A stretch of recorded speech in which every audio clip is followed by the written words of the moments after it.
6065 Cambridge IGCSE Topic 12 Sound Waves. Okay, so what are sound waves? Sound waves are waves that are produced by vibration of particles back and forth. So basically, particles that are vibrating back and forth cause sound waves to generate sound waves. Okay, and of course we know sound waves are longitudinal waves. Why? Because longitudinal waves consist of particles that are moving back and forth. Sound waves need a medium to travel through it, okay, and they cannot travel in vacuum, so they must have a medium. Again, why? They're longitudinal waves. Okay, the structure of sound waves. Longitudinal waves is compressions and refractions. Compressions are regions of higher density where molecules are bunched together, okay, all beside each other. Refractions, regions of lower density, where molecules are spread out. So of course, compression, if higher density, that means there's high pressure in compression. Refraction, there's lower density, so of course there's less pressure during the refraction. Compressions and refractions cause changes in pressure of a wave, hence sound waves are also a type of pressure waves. Okay, when sound waves hit a solid, vibrations and pressure cause surface of the solid to vibrate in sync with the sound wave. This is the structure of a longitudinal wave.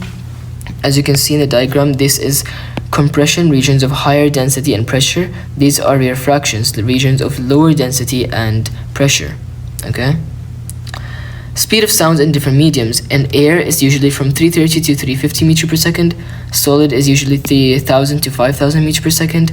Liquid is usually 1000 to 1500 meters per second.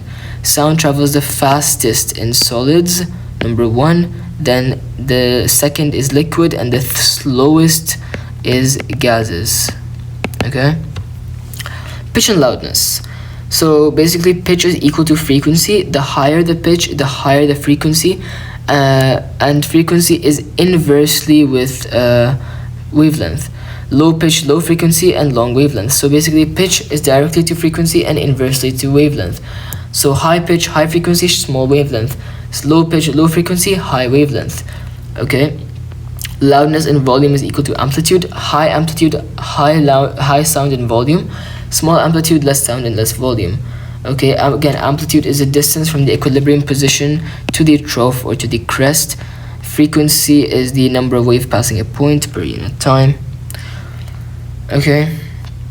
Echoes. Echoes is the reflection of a sound wave of hard surfaces. So when a sound wave hits a hard surface and reflects back, it's usually called an echo. Like when you're in an empty room, okay, and you say something loud, you hear your voice again and again because your sound waves are reflecting off the surfaces and coming back to you. Okay, echoes are actually used in measuring the depth to detect underwater. So first, a sound wave is transmitted from the surface of the water, then it's reflected at the bottom of the ocean. The time taken for the sound wave to return is used to calculate the depth, okay, and distance traveled. It's multiplied by 2 because the sound waves goes down and comes back up. Alright. Threshold of human hearing. So audible frequency. Audible means something that we can hear as humans. So our frequency ranges from 20 hertz to 20,000 hertz. Us humans are able to hear between 20 to 20,000 hertz. This is our threshold of hearing. Infrasound is any sound below 20 hertz, so it's too small or too quiet for us to be heard. Ultrasound is any sound beyond 20,000 hertz. It's too loud for us to hear it. Okay, of course your range will decrease with age.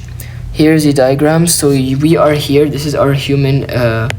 This is our range of human hearing. 20 to 20,000. Below this is infrasound.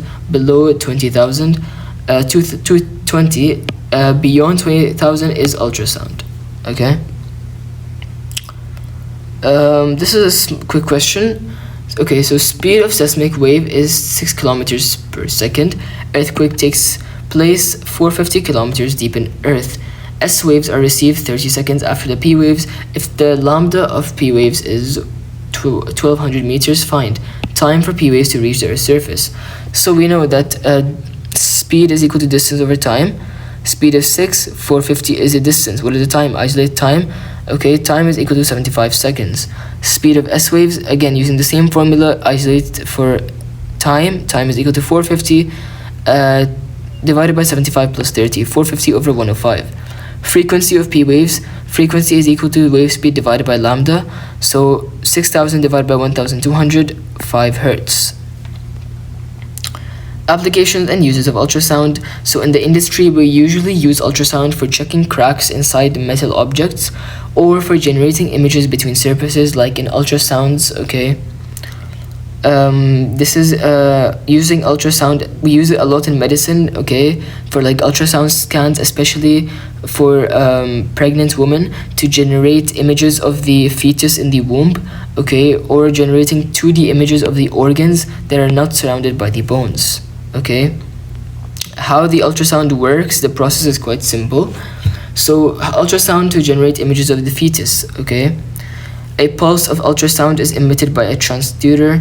The pulse reflects at the boundaries of the body. So this pulse that is coming is going to reflect at the boundary of the body. Okay, this reflected pulse is detected by the transducer. Okay, this is your transducer, and the signal is processed to be used for medical diagnosis.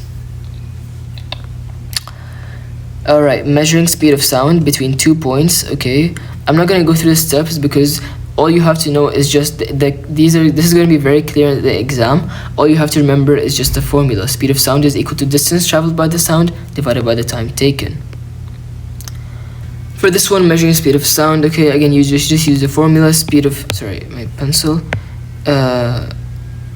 sound is equal to 2 times distance to the wall divided by the time taken. How do you see sounds? You use an oscilloscope to convert sound vibrations into electrical signals. So usually we look at sound waves, okay, that look like these vibrations up and down with various frequencies, as you can see here. How are these converted? Okay, because this device converts these sound vibrations into electrical signals that we can perceive and see. And that is basically it for this chapter, topic 12, about sound waves in Physics 0625.